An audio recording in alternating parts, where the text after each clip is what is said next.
Welcome back to Hey Kentucky. We have the pleasure of being joined now by Senate Minority Leader Morgan McGarvey, who is staying healthy at home like the rest of us. Thank you for joining us, Senator. Thank you for having me.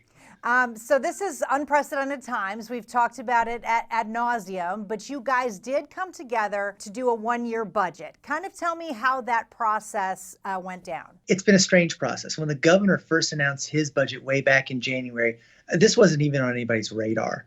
Then, of course, he sent the budget to the House. The House made some tweaks, nothing too major, but still, the coronavirus wasn't at the top of anybody's mind. Even when the Senate got the budget and started working on it, this wasn't the forefront of people's minds. So now we have the budget.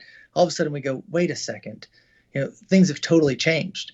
We get the numbers we use to predict how much money we're going to have to spend over the next 2 years. We get those from a nonpartisan agency in December. So we got those numbers in December of 2019. They're way off.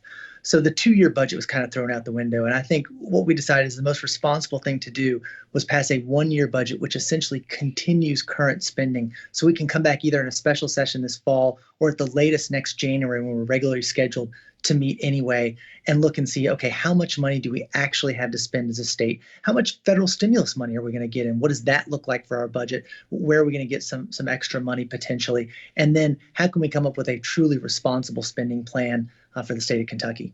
So I think one of the bipartisan issues was the raises, not necessarily $2,000 per teacher, but across the board a 1% raise for state workers, which has been taken out of the budget for obvious reasons. Is that something that you hope in a special session or next year to revisit? Absolutely. I mean, our state workers need a raise. There's no question about that in my mind. What this does is this pushes the pause button and it says, let's put some money in now, because if we didn't pass a budget, there is no budget for the state of Kentucky as of July 1st. We needed to have something that gives the governor more flexibility and puts at least a blueprint for spending down.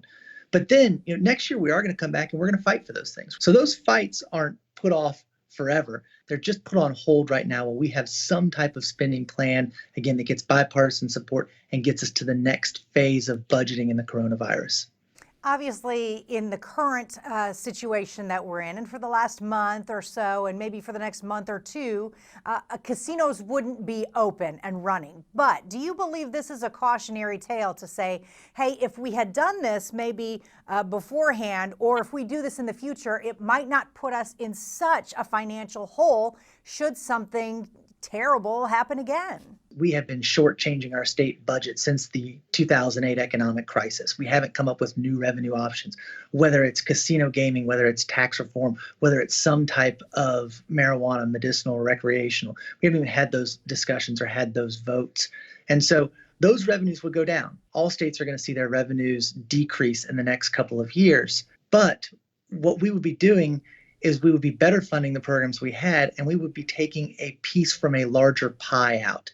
Instead, we're taking an already cash-starved state government and we're reducing that even further, and that's what's going to put us in a little bit of a hole. Could you talk a little bit just about Governor Beshear, his handling of the coronavirus crisis, and kind of the attention he's gotten nationally from it? Andy Beshear's done a great job in this, and I think the reason he's getting that praise is he acted smartly and decisively. He came in early before this was a popular thing to do, and he told people that we're going to have to sacrifice. He does a really good job of getting that message across of let's be in this together so that it can end more quickly and we can get back together on the other side, and hopefully things will return to normal. What worries you most when you see like the unemployment numbers, or just people voicing their opinions on Facebook, worried about their economic future?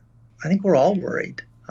We've never seen anything like this before. It's not something we can say, oh, this is like the last time. I think people are right to be worried and anxious, but I think we have to do our part to flatten that curve now so that we can get back to normal as quickly as possible. So when we are back all together, can we expect another carpool karaoke with you and Damon Thayer?